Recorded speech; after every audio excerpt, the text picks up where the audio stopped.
mengajari anak-anak bahwa tubuh kita ini ada hal-hal yang orang lain tidak bisa pegang gitu. Dan ingat ini kayaknya di SD sekolah dasar itu harus diajarkan tuh oleh Bapak Ibu guru begitu ya, bahwa ada area tubuh yang bagaimana kita harus bertanggung jawab secara pribadi dengan tubuh kita, dan orang lain itu nggak boleh pegang walaupun kita masih kecil.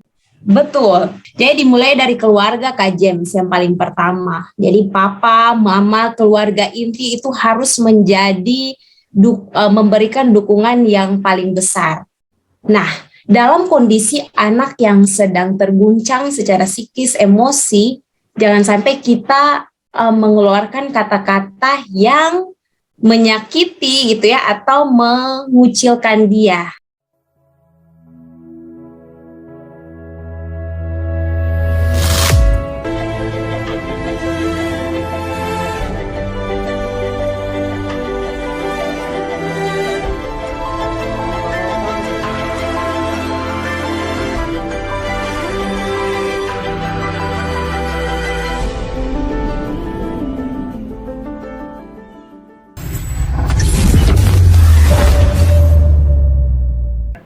Halo, selamat malam Kak Yeti, apa kabar? Selamat malam Kak James, puji Tuhan baik. Kak James, bagaimana kabar? Puji Tuhan, kabar baik juga. Ya Kak Yeti, kita langsung saja dengan perbincangan kita, topik malam ini tentang pedofilia ya. Nah, selama ini kan kita biasa dengar ada kasus-kasus kekerasan seksual ataupun pencabulan yang mana anak-anak yang menjadi korban dan pelakunya adalah orang dewasa. Kita orang awam sih kadang-kadang kalau melihat itu langsung berpikir, oh mungkin ini adalah pedofil atau pedofilia. Tetapi banyak di antara orang-orang yang awam seperti kami ini yang masih bingung apa sih pedofil atau pedofilia itu. Nah, mungkin sebelum kita berbicara lebih jauh, Kak Yeti mungkin bisa sedikit kasih gambaran apa itu pedofil atau pedofilia, Kak? Silakan. Ya. Mungkin kalau dari definisi pedofilia itu sendiri, kalau kita ambil dari ada DSM-5, DSM itu kayak buku diagnosa untuk gangguan mental, khususnya di edisi kelima. Nah, pedofilia itu merupakan ketertarikan secara seksual kepada anak-anak atau pra-remaja. Jadi usianya itu bisa dari 13 ke bawah, usia pra-remaja begitu. Jadi biasa dibilang usia prapubertas lah, seperti itu Kak James.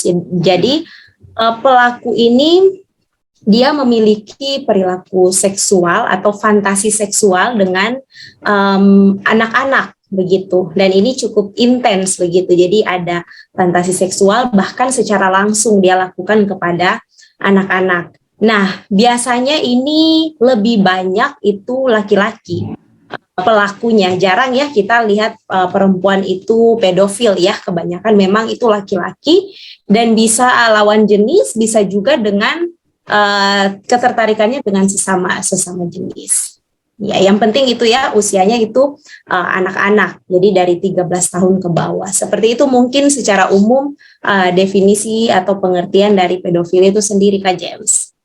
Ya, Kak Yeti, lalu apa sih sebenarnya yang membuat pada akhirnya seseorang itu bertumbuh menjadi seorang pedofil gitu? Oke, nah kalau bicara soal apa penyebab, ini berarti bicara soal latar belakang orang ini ya, pribadi ini, individu ini. Jadi banyak aspek, banyak faktor sebenarnya yang bisa mempengaruhi, Kak James. Jadi sebenarnya kepribadian kita saat ini pun itu terbentuk dari banyak faktor yang kita alami dari kecil. Begitu pula dengan seseorang yang mengalami ini atau yang mengalami gangguan pedofil ini. Jadi bisa saja ada trauma di masa kecil yang berhubungan dengan mungkin kekerasan seksual juga, atau mungkin dia berada di lingkungan yang memang hal itu terjadi. Jadi seakan-akan apa yang dia lihat itulah yang dia tiru begitu. Nah, ada juga beberapa studi yang mengatakan itu bisa saja dari bagaimana dia lingkungan keluarganya dia begitu ya, bagaimana dia diasuh. Nah, itu juga sebenarnya mempengaruhi seseorang itu menjadi pribadi seperti itu, termasuk memiliki gangguan pedofil seperti itu Kak James. Jadi untuk kita tahu secara persisnya memang tidak ada hal yang spesifik atau tidak ada mungkin kayak misalnya sakit misalnya gangguan yang lain deh kayak sakit penyakit begitu ya. Oh karena kamu kurang tidur nih makanya sakit ini. Nah kalau untuk yang berhubungan dengan mental atau kejiwaan kan sebenarnya banyak faktor ya Kak James ya. Makanya bagaimana mendiagnosa seseorang ini pedofil adalah pasti kita harus bawa ke yang ahli gitu ya, ke yang lebih profesional. Nah, seperti itu Kak James. Jadi untuk faktor mungkin bisa saja dari latar belakang keluarga atau mungkin masa kecil dia pernah trauma atau mengalami kekerasan seksual dan sebagainya, bisa jadi seperti itu. Oh, jadi seseorang yang mungkin di masa lalunya atau masa kecilnya pernah mengalami kekerasan seksual itu berpotensi juga untuk tumbuh menjadi seorang pedofil ya Kak ya? Bisa berpotensi seperti itu. Atau juga mungkin orang-orang yang dia melihat seperti tadi ya, melihat dalam lingkungan keluarganya, dia melihat hal itu terjadi atau mungkin dia sudah diperlihatkan dengan hal-hal yang berhubungan dengan seksual, itu juga bisa terjadi. Nah, seperti itu. Jadi cukup banyak nih ya yang memang mempengaruhi akhirnya gangguan itu bisa terjadi terhadap seorang individu. Oh, berarti misalnya kalau anak-anak mungkin sudah tanpa pengawasan barangkali ya. Apalagi era sekarang ini kan anak-anak dekat sekali dengan handphone ya. Yang mana mungkin ada konten-konten yang secara tidak disadari oleh orang tua ternyata ditonton oleh anak-anak, yang mana konten-konten itu adalah konten-konten dewasa yang mungkin ada unsur-unsur pornografinya atau unsur seksualnya. Itu mempengaruhi seseorang bisa bertumbuh jadi pedofil ya Kak ya? Iya, mungkin berpotensi walaupun mungkin tidak 100% ya Kak James ya, kembali lagi karena memang kita harus betul-betul lihat lagi faktornya seperti apa. Nah, tetapi bahkan sekarang kalau kita lihat pun tayangan-tayangan video kekerasan seksual terhadap anak-anak atau pornografi anak-anak itu kan juga sudah banyak begitu dan bisa diakses oleh banyak orang termasuk mungkin anak-anak. Jadi apa yang dia lihat, apa yang kita lihat kan kadang-kadang terekam di otak dan itu bisa menjadi sesuatu yang kita bisa jadikan itu sesuatu yang biasa untuk kita. Nah, termasuk hal yang tadi, jadi kalau misalnya ada seorang anak yang mungkin atau anak remaja begitu dia melihat tayangan tentang pornografi anak-anak gitu ya, mungkin itu juga bisa mempengaruhi dia untuk bertumbuh menjadi seorang pedofil. Ada tadi Kak sebut pornografi anak-anak, ini maksudnya pornografi yang seperti apa tuh Kak? Nah, kalau Kak James kita bisa lihat banyak tuh sekarang anak-anak tuh dipergunakan untuk hal-hal pornografi atau kekerasan seksual terhadap anak-anak dan itu direkam dijadikan tontonan begitu Kak James. Jadi itu yang disebut dengan pornografi anak-anak. Kak bisa kasih salah satu contoh mungkin video atau mungkin tayangan yang kita selama ini mungkin pikir tayangan biasa, ternyata itu adalah pornografi anak-anak. Nah, kalau contoh tayangan mungkin saya juga kurang tahu ya, tapi kalau dicari di internet berita-berita, mungkin di Indonesia nggak ada ya Kak James ya, tapi di luar negeri itu banyak eksploitasi anak-anak dan dijadikan sebagai dalam bentuk kekerasan seksual itu sudah banyak sekali. Dan jangan sampai ini jadinya kita dilihat oleh anak-anak kita gitu. Dan biasanya Kak James yang berpotensi untuk memiliki mengalami gangguan pedofilia ini adalah anak-anak kita yang nanti yang saat ini sedang berusia remaja, artinya dia dalam masa pubertas di mana perkembangan secara seksual itu mulai bertumbuh. Nah, kalau misalnya dihadapkan dengan hal-hal seperti itu, Nah, takutnya itu menjadi suatu dorongan atau trigger begitu ya, yang bisa membuat dia nanti besarnya jadi seperti itu, seorang pedofil. Mungkin seperti itu, Kak James. Ya, Kak Yeti, apa sih yang mungkin bisa diberikan sebagai edukasi buat anak-anak ataupun orang tua untuk bisa mengenali seseorang nih, kayaknya mungkin modus-modusnya dia ini akan mengarah ke jebakan-jebakan predator seksual atau pedofil gitu kan? Iya, betul. Nah, ini yang perlu mungkin sebagai orang tua begitu ya, kita kan orang tua kan tidak belajar begitu ya, maksudnya bagaimana nih cara supaya bisa jaga anak-anak. Nah, yang perlu kita sebagai orang tua ketahui, Kak James, adalah biasanya orang yang mengalami gangguan pedofil ini mereka sangat dekat dengan anak-anak. Artinya adalah istilahnya kita bisa bilang mereka nih gampang memenangkan hati anak-anak begitu ya, sangat dekat dengan anak-anak. Nah, dan bahkan Kak James, mungkin saat ini kita lihat di TV gitu ya, tayangan, oh di daerah ini nih, oh ini dia nih pedofil nih. Nah, kita nggak tahu ternyata ada di sekitar kita, di rumah misalnya, kita nggak tahu di sekitar kita ternyata ada anak-anak kita yang mungkin jadi korban oleh orang-orang terdekat. Itu juga terjadi. Nah, itulah kenapa penting sekali sebagai orang tua kita itu dekat dengan anak-anak ya, khususnya mungkin anak-anak yang pada saat ini yang masih kecil, yang memang ya mereka ikut saja kalau ditawarin kasih permen begitu, kasih uang 1.000 2.000 bisa jajan, tapi pada itu kan iming-iming yang dikasih ternyata mereka melakukan hal-hal pelecehan seksual dan yang lainnya kan kita nggak tahu. Jadi perlu kita dekat dengan anak, kemudian kita ajari anak untuk memberikan laporan istilahnya lah ya kepada orang tua. Jadi anak itu melihat nih, mengajari anak-anak bahwa tubuh kita ini ada hal-hal yang orang lain tidak bisa pegang gitu. Dan ingat ini kayaknya di SD sekolah dasar itu harus diajarkan tuh oleh Bapak Ibu guru begitu ya, bahwa ada area tubuh yang bagaimana kita harus bertanggung jawab secara pribadi dengan tubuh kita, dan orang lain itu nggak boleh pegang walaupun kita masih kecil.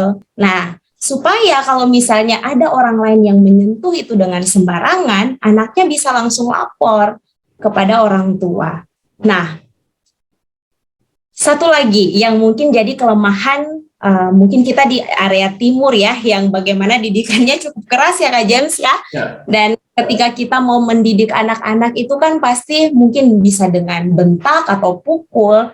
Itu sebenarnya kan menjadikan anak-anak kita itu takut untuk melapor ketika ada hal-hal yang sebenarnya salah, yang tidak sesuai. Misalnya tadi ketika ada orang lain yang menyentuh atau meraba dia, tapi dia takut untuk bilang ke orang tuanya sendiri gitu. Misalnya tadi ada kakak atau om ini nih yang tadi pegang saya nih. Itu jadi ketakutan kalau orang tua itu tidak dekat dengan anak-anak begitu. Jadi memang paling penting kita bangun relasi, bangun hubungan dengan anak-anak, walaupun anak-anak itu masih kecil ya, tapi mereka sekarang yang jadi bahaya istilahnya ya, seperti sasaran itu ya. Incaran begitu ya, dan sasaran seperti itu Kak James. Kemudian tadi ya, ajar anak untuk melindungi diri, untuk melapor kalau misalnya ada orang yang sembarangan itu pegang, bahkan bahkan keluarga sendiri pun, atau misalnya kakak gitu ya, atau yang om gitu ya, kalau ajarkan untuk selalu lapor kalau misalnya pegang area-area tertentu yang sebenarnya tidak boleh orang lain pegang secara sembarangan. Seperti itu mungkin Kak James. Kak Yeti, tadi kan Kak bilang bahwa bisa disebut pedofil ketika korbannya adalah anak-anak di bawah usia 13 tahun. Lalu bagaimana ketika misalnya korbannya adalah usia 13 tahun sampai dengan misalnya sekitar 16 atau 17 tahun. Apakah itu juga bisa dikatakan pedofil atau sudah tidak masuk lagi kategori itu? Oke. Nah, Untuk seseorang dikatakan pedofil, tadi Kak James, saya sudah sampaikan bahwa usianya 13 tahun ke bawah, ya, dan ke bawah sampai anak-anak begitu.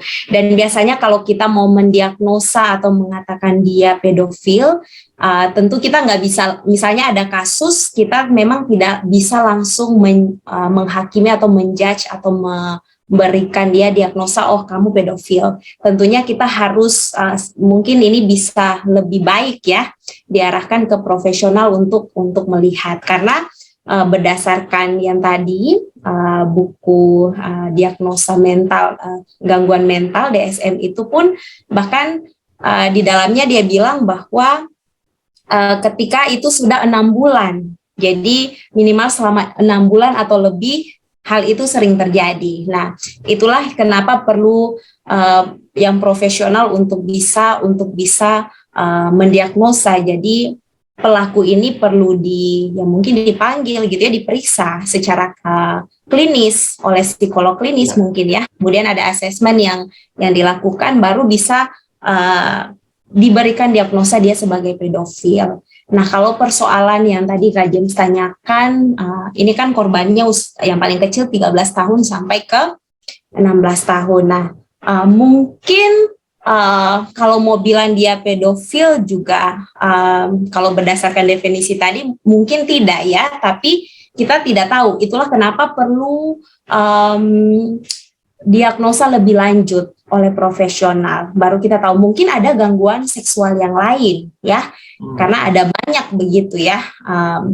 Bukan hanya pedofilia, tapi bisa saja gangguan seksual yang lain yang mungkin bisa diberikan oleh yang ahli, yang profesional. Karena kalau kita sebagai orang awam begitu ya, melihat, bahkan saya sendiri pun walaupun jurusan psikologi tapi tidak bisa menjustifikasi bahwa atau mendiagnosa orang ini sebagai pedofil, karena memang harus oleh profesional dan butuh asesmen yang selain hanya melihat gitu ya, tapi harus juga mungkin ada alat ukur yang digunakan gitu ya, untuk yang disebut dengan psikiater ya. Psikiater, psikolog ya, psikolog klinis dewasa ya. Kalau psikiater itu juga bisa ya, dia itu latar belakangnya kedokteran dan psikologi, tapi psikologi yang psikolog itu betul-betul memang fokus di kemampuan mental ya, untuk menganalisa gangguan mental seperti itu, Kak James. Oke Kak, lalu orang-orang yang mungkin ketika dia menyadari kok saya kok lebih senang lihat anak-anak kecil atau misalnya seperti itu ya, itu bisa disembuhkan ya? Nah, kalau untuk itu sebenarnya kita mau bilang bisa disembuhkan, mungkin bisa gitu ya. Yang penting tadi dia ditangani oleh orang yang tepat, profesional, dan juga dia dari pribadi orang itu menyadari ya. Nah, ada orang-orang yang mungkin dia tidak menyadari bahwa dia mengalami gangguan itu. Tapi ada orang juga yang menyadari dan dia mau berubah. Nah, dan kalau ditangani oleh profesional, pasti akan berkurang dan akan berubah ya, pasti akan pulih begitu Kak James. Dan biasanya nah ini yang perlu mungkin jadi dilihat oleh orang yang menangani, oleh pemerintah begitu ya, yang ya untuk melihat kasus ini, bahwa baik korban maupun pelaku pun juga harus ditangani dengan baik oleh profesional ya, sehingga bisa didiagnosa dengan baik. Terkait yang korban itu Kak, itu kalau misalnya korban-korban kekerasan seksual ataupun pencabulan ini, itu pendampingan ke mereka tuh harus seperti apa supaya pada akhirnya mereka ini juga tidak akan bertumbuh menjadi predator seksual berikutnya karena faktor trauma masa lalu ini. Nah, itu pendampingannya harus seperti apa Kak?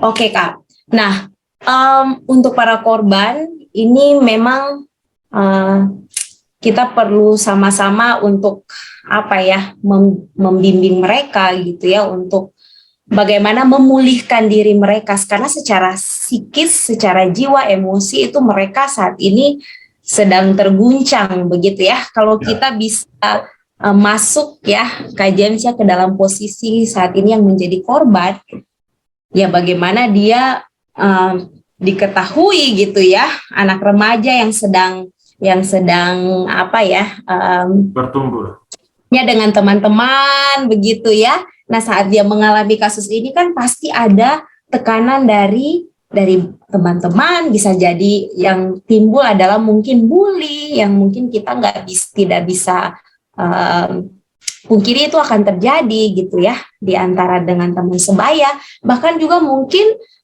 dari keluarga atau orang-orang di sekitar dia yang mungkin juga melihat dia ya dengan persepsi mereka yang entah seperti apa gitu ya, kita tidak tahu, tapi pasti sebagai korban ya, dia pasti terguncang secara emosi, secara kejiwaan gitu ya, psikisnya pasti terguncang. Nah, jangan sampai ya, kalau remaja berarti perlu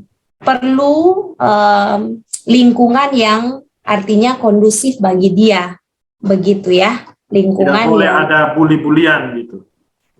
betul. Jadi dimulai dari keluarga Kak James yang paling pertama. Jadi papa, mama, keluarga inti itu harus memberikan dukungan yang paling besar. Nah, dalam kondisi anak yang sedang terguncang secara psikis, emosi, jangan sampai kita mengeluarkan kata-kata yang menyakiti gitu ya, atau mengucilkan dia seperti itu. Misalnya, atau menyalahkan dia. Misalnya, kita salahkan dia, makanya kamu jangan pergi gini, jangan bakawan, jangan begini. Pokoknya menyalahkan, gitu ya. Menyalahkan itu kan tentunya anak-anak yang jadi korban kan sekarang sedang rentan, sedang terluka istilahnya. Nah, kita sebagai keluarga yang harusnya menjadi pemulih, penyembuh luka itu, kalau kita kasih tambah lagi luka, nah efeknya akan berkepanjangan gitu ya, malah bisa bikin itu jadi trauma dia saat dia besar gitu ya.